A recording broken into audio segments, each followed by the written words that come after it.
All right, welcome back and yay notes. Today, we're going to start off by talking about a few of the scientists that we mentioned yesterday, but we're going to go in a bit more detail. Today is all about the history of the atom. So to start with, we have a major contributor. This guy came up with the name of the atom. I mean, that's a pretty big deal. He did this back in the BC days. Like 400 BC, came up with the idea and the term atom. So around 440 BC, Democritus said, if we cut this up, and we cut it up again, and we cut it up again, and keep breaking and cutting it up until we're left with one small, tiny little piece, it will still be that element. And we're going to call that one, that smallest piece we can break anything down to, we're going to call it an atom. So, the Greeks had a term, atomos, meaning not able to be divided. From there, he said, we're going to call this the atom, the thing that is not to be divided, the smallest piece of any element. He also said that atoms could move around, they could join together, and they could form new things. Pretty amazing stuff from over 2,000 years ago. Now,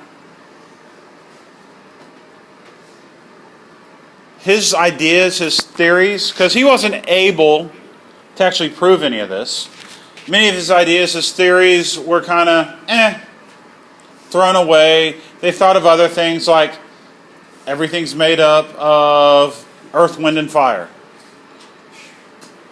And that was the prevailing thought for a long time. And, things like that. Everyone just kept throwing out ideas. No one had any proof at all. And then came a new guy. Oh, sorry. Want to make sure we do talk about this. An atom is the smallest piece to which a substance can be divided and still be the same substance. Same thing we talked about yesterday, continuing on. So here comes this new guy, the Dalton. He was actually born in the late 1700s. He was doing his work in the late 1700s and the early 1800s. And he is the next major contributor to the atomic theory. Now, think about this. The first contributor to our modern atomic theory was in the BC days, 440 BC. 2,000 years later, in 1803, here comes Dalton. He's playing with some gases, just experimenting, seeing what will happen. And it led him to come up with the first modern atomic theory in 1803.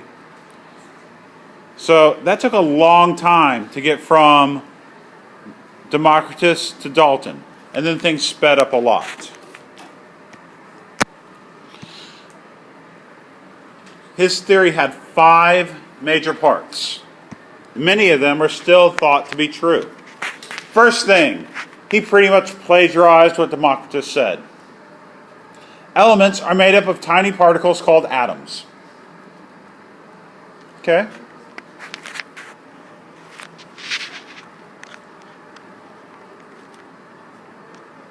It's a pretty good thought.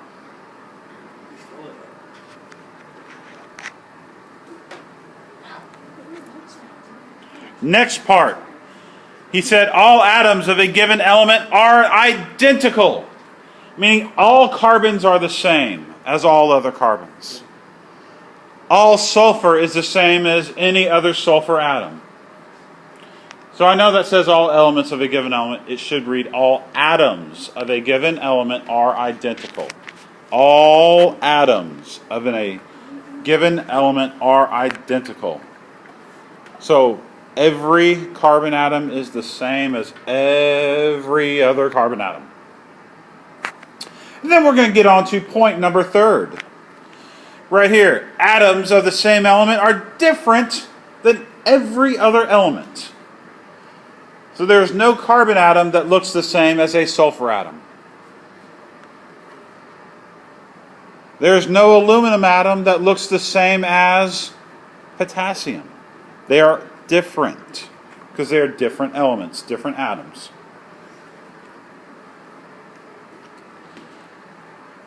Atoms will combine and form compounds. And different atoms can combine to form a compound. So hydrogen can mix with oxygen to form a compound.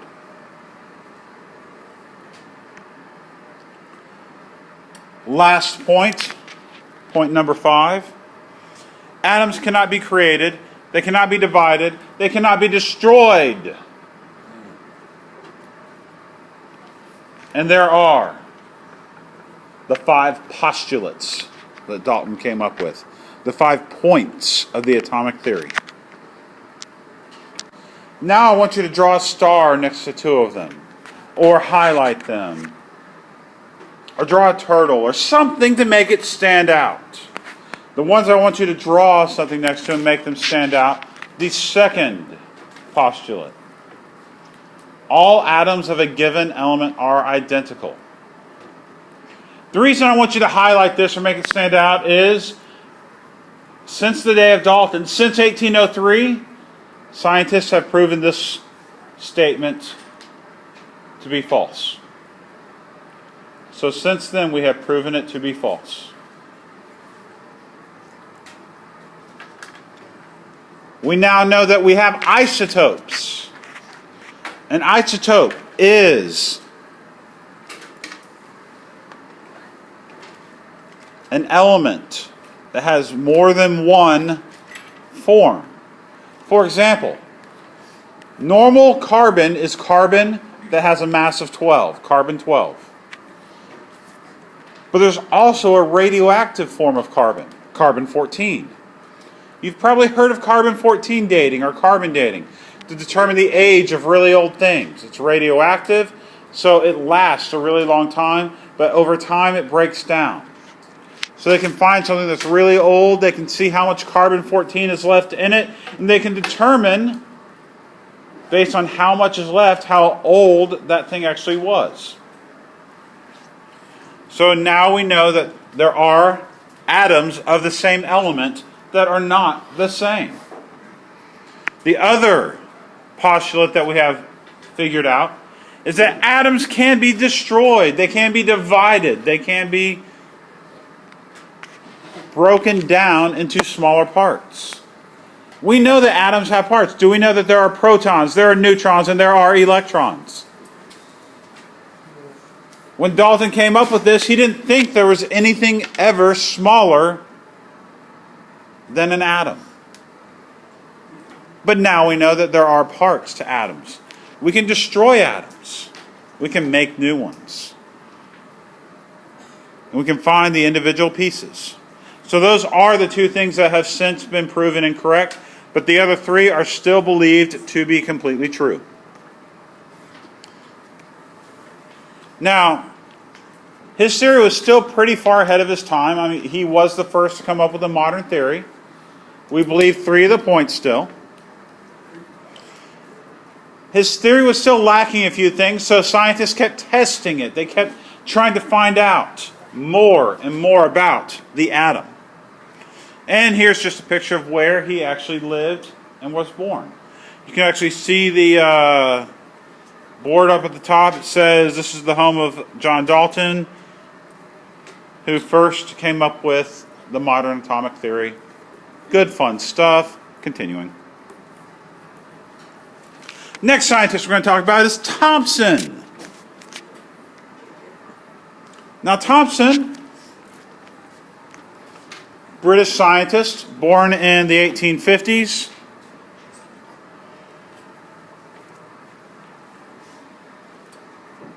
He liked playing with cathode rays. And he figured out, based on cathode rays and some magnets, that he could actually move a beam of cathode rays. Cathode rays are the old, it's like what makes up the old tube TVs. And they could actually move the different beams coming from the source. So he figured out that these beams he was moving were made of negative particles. Electrons is what he called them. So an electron is a small, negatively charged particle that hovers around the nucleus in a cloud. Now, Thompson didn't think it actually hovered around in a cloud. We figured that out since then. He just said that, you know what, atoms have a negative piece.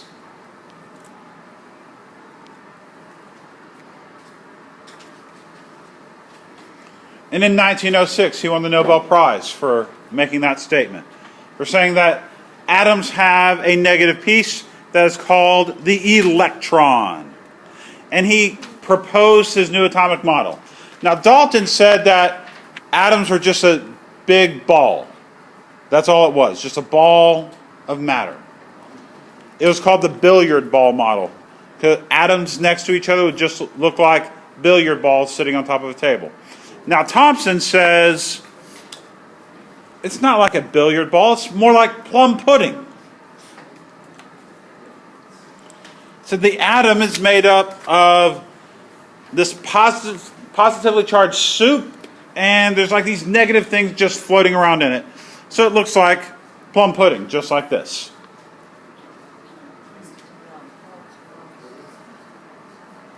I hear some of you saying this looks gross. You might think it looks gross. You might think it looks just delightful. Either way, it could also look like this.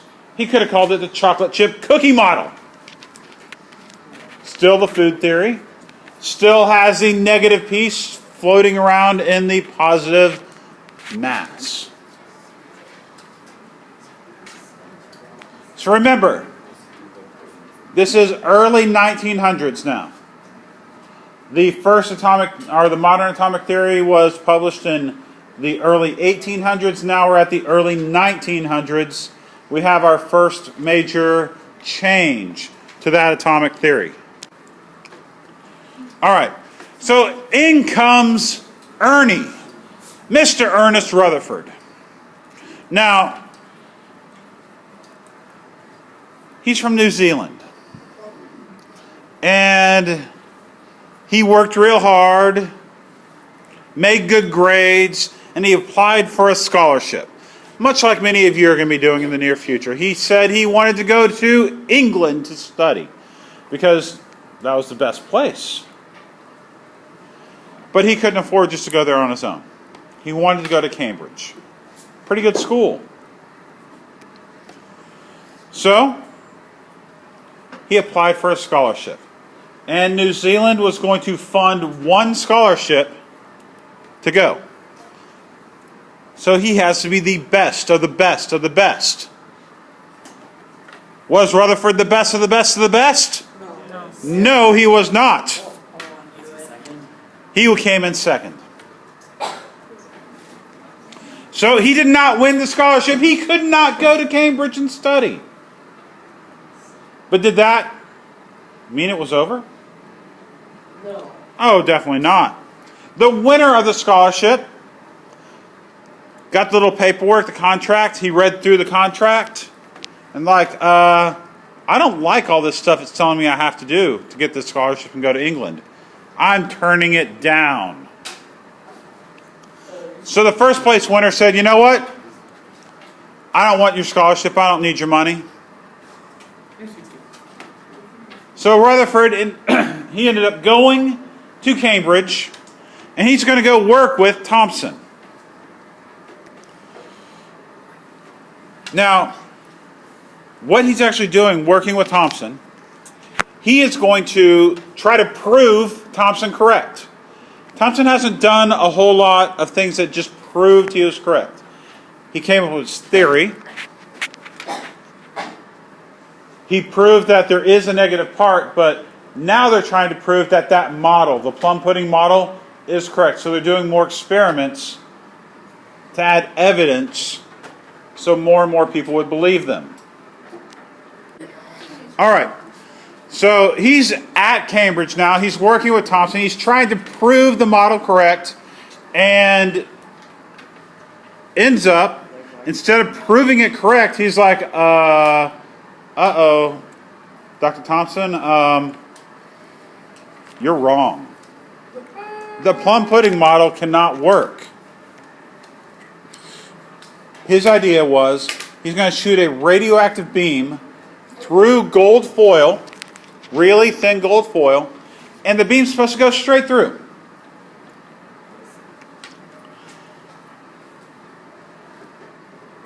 Now, what didn't work was you can see right here, all these things shoot off in different directions.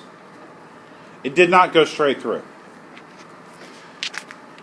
Rutherford was actually quoted saying, it's like taking an artillery shell and shooting at a piece of toilet paper and having the artillery shell hit that paper and bounce back straight at you. That's about how plausible he thought this was. I mean, he was so positive this was going to go straight through that gold foil. He was just amazed. He could not believe that this happened. And he's like, uh-oh, there goes that plum pudding model. I better come up with something better. So he came up with his own model.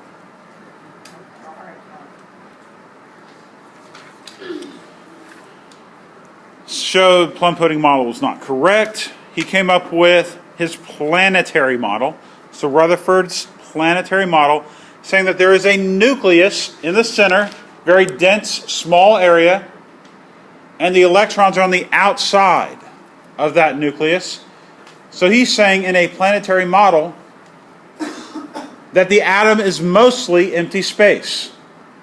A small, dense nucleus, and that's what made things bounce off in the gold foil when one of the things would hit just the center of that nucleus and bounce in a direction.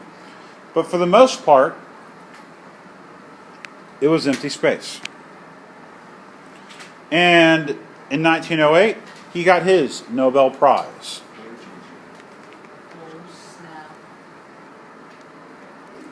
After winning the Nobel Prize, he was so admired by all the other people in New Zealand that they decided to put his picture on the $100 bill in New Zealand.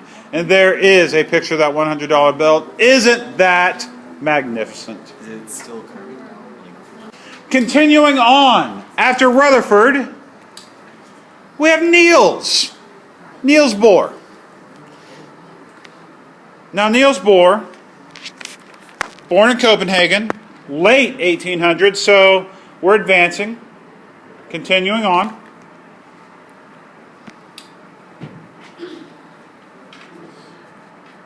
He went and studied with Rutherford. So we're seeing a trend here. We had Thompson studying at Cambridge. Then we have Rutherford coming to join him. And now Bohr is coming to join Rutherford. So his entire model is based on Rutherford's. And what he said was, well, Rutherford, your model, you have it where all these electrons are just going in paths all around the nucleus, but they're actually in really definite paths. So they have a specific place to be. And then we see some of these experiments and things that we're doing that these electrons and these atoms, they can actually gain some energy. And it's like the electrons jump up to a different energy level, then they can release energy and they jump back down. So they can jump from one path to another, but they are definite paths. It's not just kind of like all these electrons flying around wherever they want to be. So he's just expanding on the Rutherford model, the planetary model, and the Bohr model, that's actually what they called it, the Bohr model, is that where electrons are in specific orbits and levels. So specific orbits and energy levels. Now, since then we've kind of furthered this and said they're in clouds, a general area. It's not a specific set predetermined place.